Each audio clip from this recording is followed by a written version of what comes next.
Welcome to my channel. ನನ್ನ ಚಾನಲ್ಗೆ ನೀವು ಯಾರು ಸಬ್ಸ್ಕ್ರೈಬ್ ಆಗಿಲ್ಲ ಅಂದರೆ ಪ್ಲೀಸ್ ಸಬ್ಸ್ಕ್ರೈಬ್ ಆಗಿ ಪಕ್ಕದಲ್ಲಿರೋ ಬೆಲ್ ಐಕಾನ್ ಪ್ರೆಸ್ ಮಾಡಿ.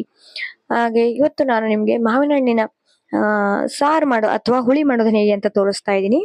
ಅದಕ್ಕೆ ನಾನು ಸಾಸಿವೆ ಹಣ್ಣು ಅಂತ ಹೇಳ್ತಾರಲ್ವಾ, ಅಥವಾ ಗೋಟ್ ಹಣ್ಣು ಅಂತಾನೂ ಹೇಳ್ತಾರೆ. ಇದನ್ನ ನಾನು ಸುಮಾರು ಒಂದು 7ರಿಂದ 8 ಹಣ್ಣನ್ನ ತಗೊಂಡಿದ್ದೀನಿ. ಇದನ್ನ ಈ ತರ ವಾಶ್ ಮಾಡಿ ಸಿಪ್ಪೆನ ತಗೊಳ್ತೀನಿ.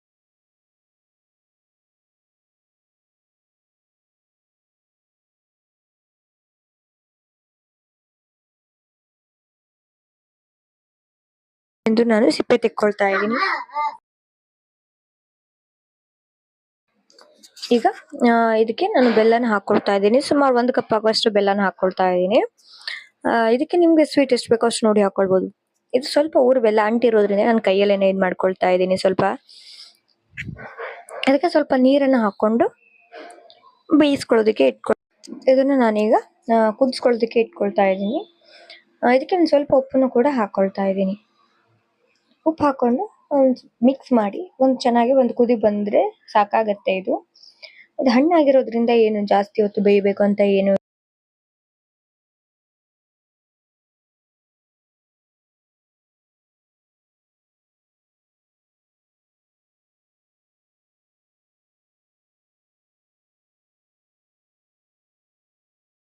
ನೋಡಿ, ಕುದಿ ಬರೋದಕ್ಕೆ ಸ್ಟಾರ್ಟ್ ಆಗಿದೆ.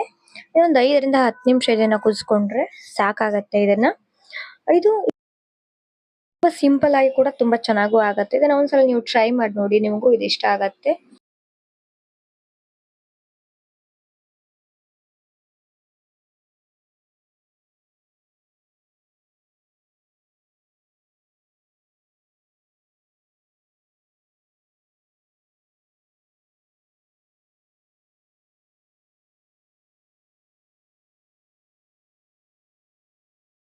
ಇದನ್ನ ಲೋ ಫ್ಲೇಮ್ ಅಲ್ಲಿ ಇಟ್ಟು ಕುದಿಯೋದಕ್ಕೆ ಸೈಡ್ ಅಲ್ಲಿ ಇಟ್ಕೊಳ್ತೀನಿ. ಹಾಗೇನೆ ಇದಕ್ಕೆ ನಾನು ಮಸಾಲ ರುಬ್ಕೊಳ್ತೀನಿ. ಫಸ್ಟ್ ಇದಕ್ಕೆ ನಾನು 1 ಕಪ್ ಆಗೋಷ್ಟು ಕಾಯಿ ತುರಿ ತಗೊಂಡಿದ್ದೀನಿ.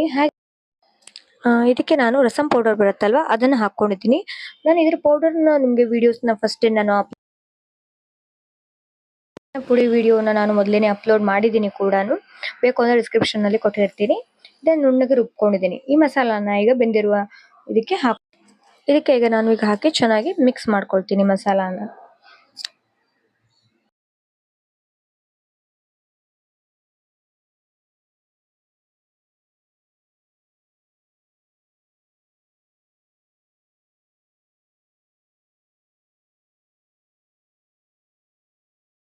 ಇದನ್ನ ಸ್ವಲ್ಪ ಲೋ ಫ್ಲೇಮಲ್ಲಿ ಇಟ್ಟನೆ ಕುದಿಸ್ಕೊಳ್ಬೇಕು. ಯಾಕೆಂದರೆ ತಳ ಹತ್ತು ಬಿಡುತ್ತೆ, ಇಲ್ವಾ ಒಕ್ಕೆ ಚೆಲ್ಲಿ ಹೋಗ್ಬಿಡತ್ತೆ. ಆ ಥರ ಆಗೋದ್ರಿಂದ ಮತ್ತೆ ಒಂದು ಎಕ್ಸ್ಟ್ರಾ ಕೆಲಸ ಆಗಿಬಿಡುತ್ತೆ ಸುತ್ತಲೂ ಕ್ಲೀನ್ ಮಾಡೋದಕ್ಕೆ.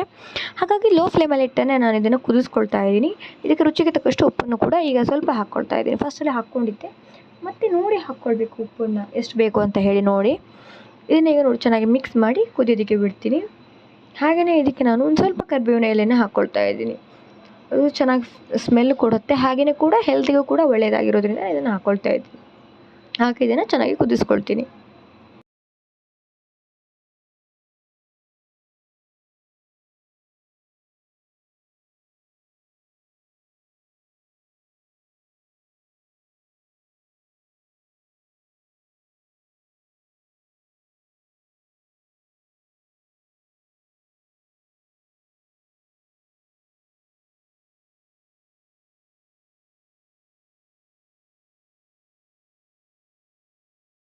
ಕುದ್ದಿದೆ. ಇದಕ್ಕೆ ನಾನೀಗ ಒಂದು ಒಗ್ಗರಣೆನ ಹಾಕ್ಕೊಳ್ತೀನಿ. ನೀವು ಒಗ್ಗರಣೆ ಬೇಕು ಅಂದರೆ ಹಾಕ್ಕೊಳ್ಬೋದು, ಬೇಡ ಅಂದರೆ ಸ್ಕಿಪ್ ಕೂಡ ಮಾಡ್ಬೋದು ಇದನ್ನು. ಇದಕ್ಕೆ ನಾನು ಒಗ್ಗರಣೆಗೆ ಒಂದು ಚಿಕ್ಕದ ಪಾತ್ರೆ ಇಟ್ಕೊಂಡಿದ್ದೀನಿ. ಅದಕ್ಕೆ 1 ಸ್ಪೂನ್ ಆಗೋಷ್ಟು ಎಣ್ಣೆನ ಹಾಕ್ಕೊಂಡಿದ್ದೀನಿ. ಎಣ್ಣೆ ಕಾದ ನಂತರ ಇದಕ್ಕೆ 1 ಸ್ಪೂನ್ ಆಗೋಷ್ಟು ಸಾಸಿವೆ ಹಾಕ್ಕೊಳ್ತಾ ಇದ್ದೀನಿ. ಹಾಗೆಯೇ ಸಾಸಿವೆ ಚೆನ್ನಾಗಿ ಸಿಡಿಯೋದಕ್ಕೆ ಸ್ಟಾರ್ಟ್ ಆದ ನಂತರ ಇದಕ್ಕೆ 1 ಸ್ಪೂನ್ ಆಗೋಷ್ಟು ಜೀರಿಗೆನ ಹಾಕ್ಕೊಳ್ತಾ ಇದ್ದೀನಿ. ಒಂದು ಸ್ವಲ್ಪ ಹಿಂಗನ್ನು ಕೂಡ ಹಾಕ್ಕೊಳ್ತೀನಿ.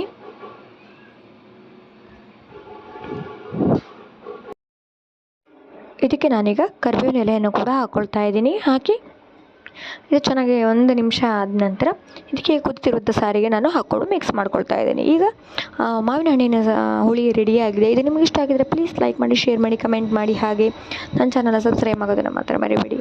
ಪ್ಲೀಸ್ ಸಬ್ಸ್ಕ್ರೈಬ್ ಮಾಡಿ. Thank you.